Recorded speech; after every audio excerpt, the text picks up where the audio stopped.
इस वक्त मेरे साथ मौजूद हैं सेनेटर नासिर भट्ट, मुस्लिम लीग नून के सीनियर रहनुमा हैं जो इस वक्त बरतानिया के दौरे पे हैं। भट्ट साहब, थैंक यू सो मच।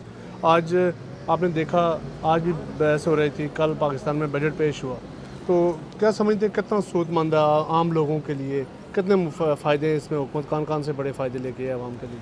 देखिए, सबसे पहले ये बात है कि ये जो बजट पेश हुआ है, हम जिस चंगल में फंसे हो ना IMF के साथ, हमने पहले ये बजट की 2 तारीख थी, फिर आपको पता है कि इसको बढ़ाया गया। IMF से हमारे तकरीबन मुज़ाकरात जारी रहे।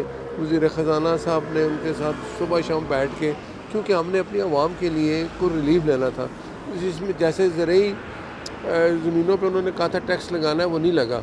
IMF को राज़ी किया कि नहीं करना। बाकी तनख्वाहें भी बढ़ी पेंशनर की, और सबसे बड़ी बात है कि अब प्रॉपर्टी के टैक्सेस कम हो गए, जो 5% से कम हो गए, 2.5% हो गया है। जिधर 4% था वो तो 1% हो गया है। महंगाई आपके सामने कम है, लेकिन इन हालात में इस तरह का बजट पेश करना, आप देखेंगे कि इससे आवाम को ही फ़ायदा है। ये गरीब आदमी के लिए बजट था और इसके समरात आपको नज़र आएंगे इंशाल्लाह। अच्छा भट्ट साहब, ये बताइएगा, चूँकि आप मुस्लिम लीग नून के सीनियर रहनुमा हैं, मुस्लिम लीग नून में आपका एक बड़ा नाम है, पूरे पाकिस्तान के अंदर कितने बड़े तरक्याती काम मुस्लिम लीग नून कर रही है इस वक्त? पंजाब की जो हुकूमत है उससे कितने सेटिस्फाइड हैं, और बाकी सूबों से कितना उसके कंपैरिजन करेंगे कि ये ज़्यादा हुकूमत बेहतर है? देखें, सबसे पहले बात है कि हुकूमत हमारी है, वहाँ बाकी सब सियासी जमातें मिल के कोलिशन की हुकूमत है। हर सूबा चाह रहा है कि वो अपने सूबे का काम, वज़ीर आला उनका है, जैसे सिंध है, पंजाब है, KPK है, बलूचिस्तान है। तो आप ख़ुद बताएं हमें कि सबसे ज़्यादा काम किस सूबे में हो रहे हैं? सूबा एक ही है, पंजाब, जिसमें काम हो रहे हैं। मैं ये समझता हूँ कि ये चीज़ होनी चाहिए कि बाकी सूबे भी उसी पे जाएं और अपने काम करके लोगों को बताएं, अपने आवाम को बताएं। कि जैसे अभी एक रिसेंटली देखें, ये जो कुर्बानी का ईद उल अज़हा कुर्बानी थी, और उसके बाद जो सफाई का अमल था, आप देख लें सोशल मीडिया किसी जगह, सिर्फ पंजाब में आपको नज़र आएगा कि साफ़ सुथरा पंजाब सामने नज़र आया। लाखों मज़दूर जो वहाँ काम कर रहे थे, उन्होंने अपनी ज़िम्मेदारियाँ पूरी निभाई। मरीम साहबा ने उन पर सब पे नज़र रखी, गुजरा की ज़िम्मेदारी थी। तो ये होता है इंटरेस्ट, जब एक वज़ीर आला ख़ुद एक चीज़ पे नज़र रखे तो फिर काम होते हैं। तो तरक्याती काम जितने हैं, वो चाहे सिंध में हो रहे हैं, चाहे बलूचिस्तान में है। बलूचिस्तान के लिए इस दफ़ा उन्होंने 120 अरब पैसा रखा है सिर्फ उसकी तरक्याती कामों के लिए। सिंध को भी दिए हैं, पंजाब को भी, और KPK को भी। एक बात की मुझे खुशी है कि अब सब लोग जो है, जितने वज़ीर-ए-आला हैं, वो इस बात पे एक दूसरे का मुकाबला करें कि हमने अच्छे काम करने हैं। और आपको नज़र आएगा कि ये जो 5 साल इंशाल्लाह पूरे होंगे, तो पाकिस्तान जिन हालात में वो छोड़ के चले गए थे इमरान खान साहब, उससे हमने बाहर निकले हैं। पाकिस्तान अब एक तरक्की के रास्ते पे चल पड़ा है।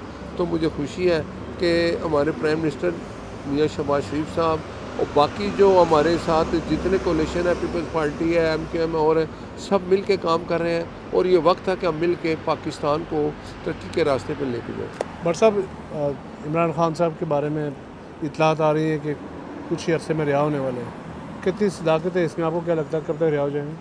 देखें, इमरान खान को हुकूमत ने जेल में नहीं भेजा।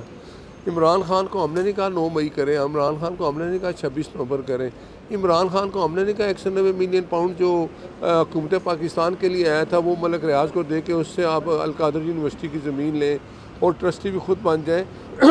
इमरान खान साहब बाहर आएंगे तो अदालतों में अपनी बेगुनाही साबित करेंगे। जब बेगुनाही, अगर अदालत ने उनकी बेगुनाही मानी तो वो बाहर आ जाएंगे, वरना उनको सज़ा हुई है 14 साल, वो अपनी सज़ा पूरी करेंगे। बाकी केस भी चल रहे हैं। आज मैं आपको बताऊं कि 9 मई के जो मुजरम हैं, उनको अगर सज़ाएँ हो रही हैं तो उन्होंने अपनी फोर्सेस पे हमले किए हैं। बाकी अदालत ने ही इमरान खान को बेगुनाह साबित अगर किया, वो उसने अपनी बेगुनाही दी, तो बाहर रहेगा। हुकूमत से इसका कोई लेना देना नहीं है।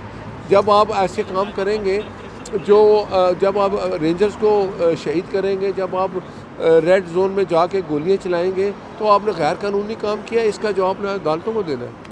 अच्छा भट्ट साहब, सेनेट में जो हाउसिंग कमेटी के आप चेयरमैन हैं, पाकिस्तान के अंदर किस सेक्टर, कौन से एरियाज़, कौन से सूबों में आप हाउसिंग बनाने जा रहे हैं? हाउसेज बने हुए हैं या तैयार कर रहे हैं, इसके बारे में तफसील बताएं। मैं हाउसिंग का चेयरमैन हूँ, सेनेट की कायमा कमेटी जो उसका चेयरमैन हूँ। मेरे अंडर जितने पाकिस्तान में जहाँ भी प्रोजेक्ट होते हैं ना, हाउसिंग के मुतल्लिक है और वफाक के मुतल्लिक है, जहाँ जहाँ भी वो बनते हैं, मेरा جو چیئرمین ہوتا ہے اس کا یہ کام ہوتا ہے کہ جہاں کوئی ایسی انریگولرٹی ہو رہی ہے یا کوئی بندے اپنا انصاف لینے آ جاتے ہیں وہ ہمارے پاس پہنچ جاتے ہیں، پھر ہم ان کو بلا لیتے ہیں، کوئی بھی وہ کوئی بے شک کوئی افسر ہے، کوئی سیکٹری ہے، تو they have to give to answer. ہم دیکھتے ہیں وہ فائلیں منگوا کے، اگر اس فائلوں میں کوئی باقاعدگی چیزیں ٹھیک ہے وہ تو ٹھیک ہے، جو بے قاعدگی ہوتی ہے پھر اگر ہم اس کو دیکھ لیں، پھر ہم اس کو ان کو ٹائم دیتے ہیں 10 دن 15 دن، وہ اس کو ٹھیک کرتے ہیں. اگر وہ اس کو ٹھیک نہیں کریں گے، غلطی ختم نہیں کریں گے، پھر ہم ان کے خلاف کارروائی بھی کر سکتے ہیں. تو ابھی تک تو ایسا ہوا کہ ہم نے بہت سے لوگوں کو انصاف دیا ہے، خاص کر جو سرکاری ملازم ہوتے ہیں ان کے گھروں کے مسائل ہوتے ہیں، ان کو گھر نہیں ملتے سرکاری کیونکہ وہ انتظار کر رہے ہوتے ہیں، اور جب کوئی لوگ بیچ میں آ کے اپنی پہلے سفارش کر کے گھر لے لیتے ہیں، اور اگر وہ ہمارے نوٹس میں آ جائے تو ہم واپس کر کے اس بندے کو گھر دیتے ہیں جس کا حق بنتا ہے. Thank you so much.